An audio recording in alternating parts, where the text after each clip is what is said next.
ষষ্ঠবারের চেষ্টাতেও হেক্সার স্বপ্নপূরণ হল না ব্রাজিলের। ইউরোপীয় অভিশাপ কাটিয়ে উঠতে পারল না ভিনিসিয়াস নেইমাররা। নরওয়ের কাছে 2-1 গোলে হেরে বিশ্বকাপের প্রি কোয়ার্টার ফাইনাল থেকেই বিদায় নিল 5 বারের চ্যাম্পিয়নরা। বলা ভালো, আর্লিং হালান্ডের কাছে হেরে বিদায় নিল সাম্বা বয়েজ। ছন্নছাড়া ফুটবল, একাধিক সুযোগ নষ্ট, ঢিলেঢালা রক্ষণের খেসারত দিতে হল কার্লো অ্যানসেলোত্তির ছেলেদের। ম্যাচ শেষের বাঁশি বাজতেই নিউ ইয়র্কের মেটলাইফ স্টেডিয়ামে কান্নায় ভেঙে পড়লেন ব্রাজিল সমর্থকরা। মাঠে একে একে বিষণ্ণতায় ডুবতে দেখা গেল নেইমার, ভিনিসিয়াসদের।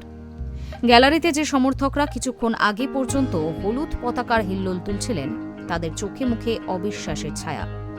হবেই বা না কেন, সেই 2002 সাল থেকে যে স্বপ্ন তারা লালন পালন করে আসছেন, আবারও সেই স্বপ্ন ভেঙে চুরমার। এবারেও হল না, হয়তো হওয়ার কথাও ছিল না। এই ব্রাজিলীয় দলকে কেউই ফেভারিট ধরছিলেন না। এই ব্রাজিলিয়ান দলের মধ্যে ব্রাজিলীয় ডিএনএও ছিল না। না ছিল সেই শৈল্পিক সৌন্দর্য, আর না ছিল গতি। স্রেফ কার্লো অ্যানসেলোত্তির মগজাস্ত্র টেনে নিয়ে এসেছিলেন প্রি কোয়ার্টার ফাইনাল পর্যন্ত, কিন্তু সেখানেই শেষ। হতাশাজনক ফুটবল খেলে বিদায়। এই ম্যাচে নামার আগে দুটো পরিসংখ্যান তারা করেছিল ব্রাজিলকে। 1, নরওয়েকে কোনোদিনও হারাতে না পারা। 2, শেষ 5 বিশ্বকাপে ইউরোপীয় প্রতিপক্ষের কাছে হার। দুটোর কোনোটাই বদলাতে পারল না নেইমাররা। ব্রাজিলের হতাশার দিনে স্টেডিয়ামে ফের ভাইকিং রু দেখালেন হালান্ড, মুসারা। প্রথমবার বিশ্বকাপ কোয়ার্টার ফাইনালে খেলবে নরওয়ে। ম্যাচের প্রথমার্ধে শুরুটা হয়েছিল একেবারে ঝড়ের মতো। ব্রাজিলিয়ান ডিফেন্সের দুর্বলতার সুযোগ কাজে লাগিয়ে 4 মিনিটে বল জালে জড়িয়েছিল নরওয়ে, কিন্তু মার্টিন ওডেগার্ড অফসাইড হওয়ায় গোলটি বাতিল হয়। যদিও এরপর পাল্টা সুযোগ আছে ব্রাজিলের কাছেও। ম্যাচের 14 মিনিটে বক্সের মধ্যে ম্যাথিউস কুনহাকে ফাউল করে বসলেন নরওয়ের ফুটবলার আয়ের, কিন্তু পেনাল্টি থেকে গোল করতে ব্যর্থ হন ব্রুনো গিমারেস। তার শট অনবদ্য দক্ষতায় রুখে দেন নরওয়ের গোলরক্ষক ওরোইয়ান নিল্যান্ড।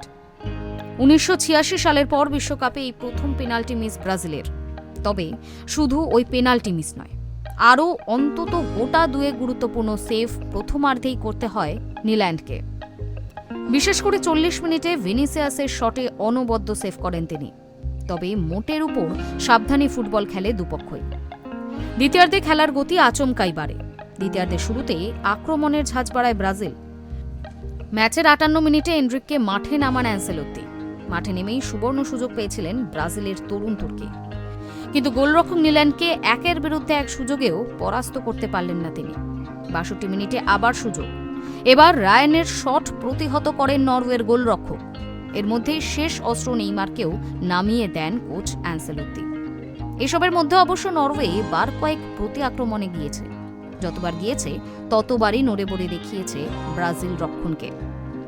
মজার কথা হলো, এতক্ষণ পর্যন্ত মাঠে সেভাবে দেখাই যায়নি আর্লিং হ্যালান্ডকে, কিন্তু ম্যাচের শেষ কোয়ার্টারে এসে তিনি শুরু করলেন ওস্তাদের মার। যে সুযোগের অপেক্ষায় তিনি ছিলেন সেটি এলো 79 মিনিটে। দুর্দান্ত এক হেডে গোল করে নরওয়েকে এগিয়ে দিলেন এই ম্যানচেস্টার সিটি তারকা। পিছিয়ে পড়ে ব্রাজিল আরও মরিয়া হয়ে আক্রমণ শানানোর চেষ্টা করেছিল, কিন্তু তখনই ফের পাল্টা মার হালান্ডের। 90 মিনিটে বক্সের বাইরে থেকে অনবদ্য গোল। সংযুক্ত সময়ে ব্রাজিল একটা পেনাল্টি পায়, সেখান থেকে গোল করেন নেইমার, কিন্তু সেটা নিতান্তই সান্ত্বনা পুরস্কার। অন্তত নেইমারের নামের পাশে শেষ বিশ্বকাপে একটা গোল তো থাকলো। তাছাড়া গোটা বিশ্বকাপে তো তাকে সেভাবে পাওয়াই গেল না। Hi news network.